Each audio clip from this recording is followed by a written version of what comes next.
Glossary for Lesson 9. Descent of the Goddess. The descent of the goddess is one of the most important Wiccan myths, one that has meaning on many levels. The descent of the goddess is used to illustrate ideas of reincarnation and the cyclical nature of time. More importantly, the descent of the goddess speaks to the nature of spirit and matter and the way in which they interact to form the universe and the purpose behind us all. The descent of the goddess tells us how the god fell into matter. That is, when the goddess separated the physical parts of herself from the spiritual parts, creating the god. The physical aspects solidified, becoming the material world.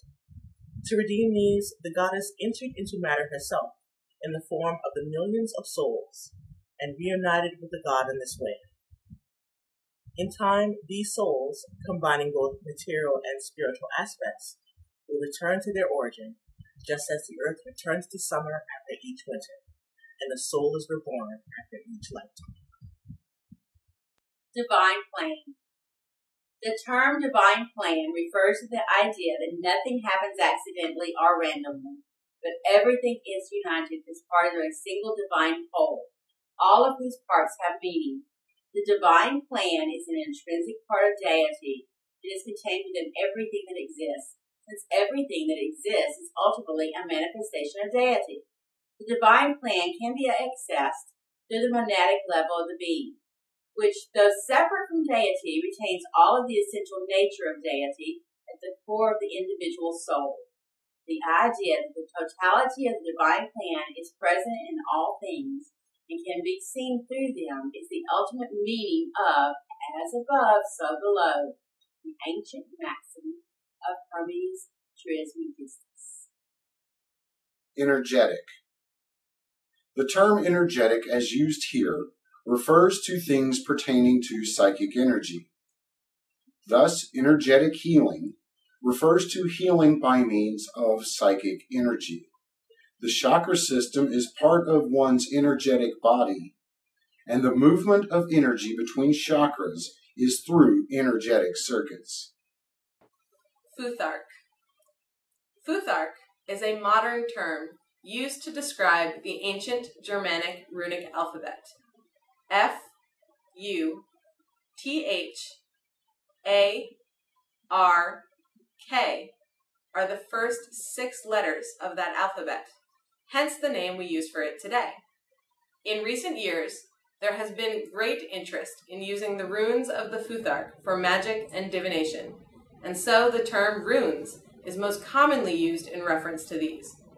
There are several variations of the Futhark alphabet, including Scandinavian, Saxon, and German forms. Some Celtic peoples also adopted the Futhark alphabet in certain periods. The Germanic peoples were very superstitious about the Futhark runes and considered them very powerful. People who worked with runes, magically or otherwise, were called Vitka, a word closely related to the modern witch. Intent. We do magic by consciously focusing energy. We shape that energy through thought and emotion. The energy takes its direction from the intent we set into that thought and emotion. Intent is your goal or purpose, what you wish to achieve, and it is very important to be clear in intent. When you concentrate on your intent during a magical working, you are imprinting the energy with your intent, so that it will shape itself to bring your intent to pass. Runes. Runes are magical symbols that are used to communicate ideas or messages. The term refers specifically to simple line symbols that are or that resemble letters of the alphabet. Most commonly, the term refers to the Germanic Futhark alphabet, but it can also be used to describe other magical alphabets as well, notably the Theban magical alphabet, the letters of which are also called witches' runes. In addition to alphabetic symbols, a number of pictographic symbols have been traditionally termed runes. These pictographic symbols are used to represent ideas such as prosperity, as well as professions, marital status, and degrees of kinship. In traditional German, half-timbered buildings, one can often see this sort of runic symbol built into the facade of the house. This makes a statement about the people who lived there, or was used to attract something the family needed. Runestones. Runestones make up a system of divination based on a series of stones or plaster markers inscribed with the letters of the ancient Germanic Futhark alphabet. They are read in a number of ways, most commonly by drawing one or more stones from a bag and interpreting the message based on the meaning of the runes inscribed upon the stones. Sigils. A sigil is a magical symbol representing a deity, spirit, or concept in picture form. A sigil is usually very abstract and easy to draw so that anyone can use it. Sigils are very important in magic because they convey complex ideas in simple forms, and because in former times people who used magic often could not read, and so relied upon pictographic forms to convey ideas much more than people tend to do today. Superstitions. The great pagan philosopher Plutarch, in his book De Superstitiones, defined the difference between religion and superstition in this way. Religion is based on love of deity, and superstition is based on fear of deity. Superstitions are practices based on a fear of consequences that do not in reality come about. Thus, they are illogical and senseless ideas. For example, no one ever broke their mother's back by having stepped upon a crack in the sidewalk. An omen is not a superstition. Rather, an omen is a message from spirit that can help you improve or correct a situation. Thus, it is wholly positive and is to be welcomed rather than feared. Sympathetic magic. Sympathetic magic is based on the idea of sympathy, that items that have similar qualities can be used to represent each other and can be used to affect each other magically. Thus, because growing plants are green, green is the color of growth and increase. Therefore, burn a green candle to bring prosperity. Because fire brings transformation, changing raw food to cooked, wood and other materials to ash, burning a magical charm on a piece of paper can bring transformation to a situation.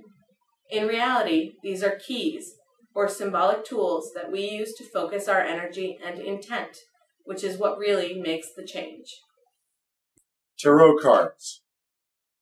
Tarot is a system of divination based on a series of allegorical images drawn or printed upon cards. The deck is shuffled and specific cards are drawn, from which messages are divined. Tarot cards appear to have been created in AD 1300s, which is 900s Pisces, or a little before, drawing upon very ancient and traditional symbols. Contemporary tarot cards have 78 cards comprising 22 major arcana cards and 4 suits of minor arcana cards.